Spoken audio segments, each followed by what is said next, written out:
kung bakit dapat pa rin katakutan si John Riel Casimero ngayon.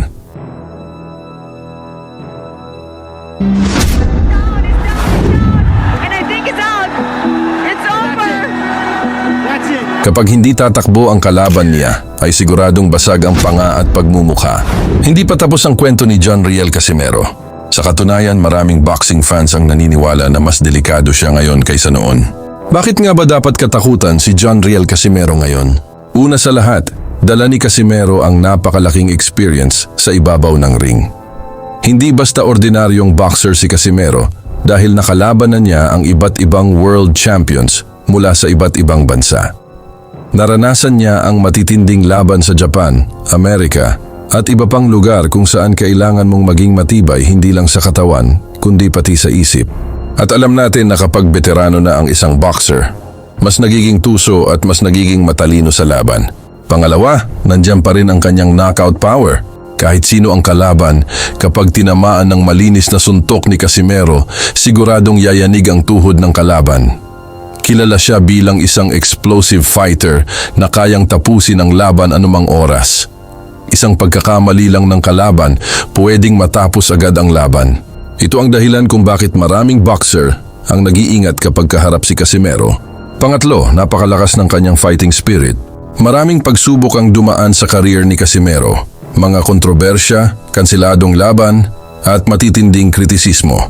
Pero sa halip na bumagsak, lalo siyang tumitibay. At minsan, ang pinakadelikadong fighter ay iyong gutom na gutom patunayan ang sarili. Sa edad at karanasan niya ngayon, mas kalmado na si Casimero pero nandyan pa rin ang bangis niya sa ring. At kapag pinagsama mo ang experience, lakas ng suntok at matinding kumpiyansa sa sarili, makakabuo ka ng isang boxer na kayang manakot kahit sa pinakamalalakas na pangalan sa division.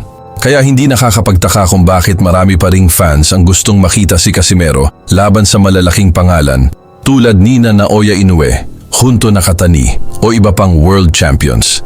Dahil para sa marami, si John Riel Casimero ay hindi palaos. Ngayon ay silipin natin ang mga delikadong boksingero na kalaban ni John Riel Casimero. Eto na, isa si Zolani Tete sa pinakamapanganib na bantamweight noon dahil sa kanyang tangkad, haba ng abot at knockout power.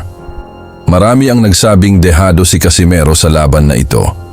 Pero sa halip na matakot, pinatunayan ni Casimero ang kanyang tapang matapos niyang pabagsakin si Tete at kunin ang WBO Bantamweight World Title. That he can defeat this brilliant South African.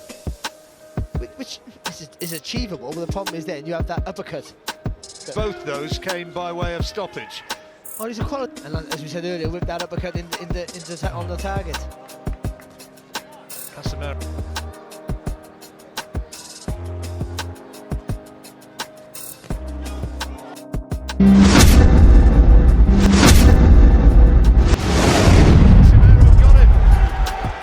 He's got him with a now. He's given it. He's got him with a body shot. Was it? No, I'm it's on not the chin, sure. all over the place. He's in real trouble. Tete's in a lot of trouble, and the referee wants to look at him. He's allowing it to continue, but can Casimero take him out here? It happened so quickly. Buy some time here and make Casimero miss. Casimero needs to pick his punches, and he can't find the clean shot. That punch which put him down, he just collapsed to the canvas. He's not Down recovered for from the second first time. shot. Referee asking, is he okay? Casimero wants to finish it right here, right now, and finish it he has. Isa ito sa pinakamalaking panalo sa kanyang career. Guillermo Rigondeaux, tinaguri ang isa sa pinakamahusay na defensive boxer sa mundo. Napakahirap tamaan ni Rigondeaux dahil sa bilis at talino niya sa ring. Kahit veteranong Cuban boxer na siya, hindi umatras si Casimero at nakipagsabayan hanggang matapos ang laban.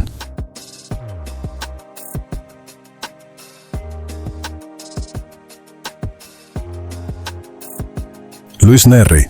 Kilalang knockout artist si Nery at unang nagpagapang kay Naoya Inoue. Malakas sumugod at kayang tapusin ang laban sa isang suntok. Kaya maraming fans ang nagulat ng pabagsakin ng 6 na beses at pinaglaruan lang ni John Casimero sa kanilang laban.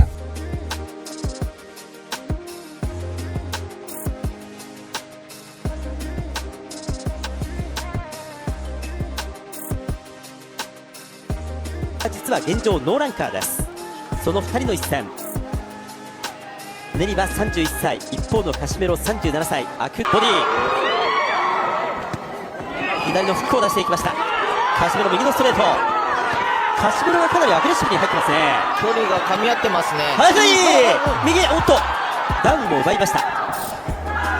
右のジャブを出していこうというネリ。ボディから左捉えました。2回目ボディ右のフックアッパー。さあ巻き込むカシメロ、左のフックさあカシメロが巻き込んでいく。さあ挑発をするような笑顔があります。ジョン・リエル・カシメロ、ノー通りネリが入ってきました。ボディからネリの左フック組の右捉えた。もうこれ、先ほどリングに上がった亀田京之介選手との試合では、連打から左のボディで TKO 勝利を飾っているネリです。さあ詰める、おお右打ち下ろし、ダウンではありません。ダウンか、ダウンですね。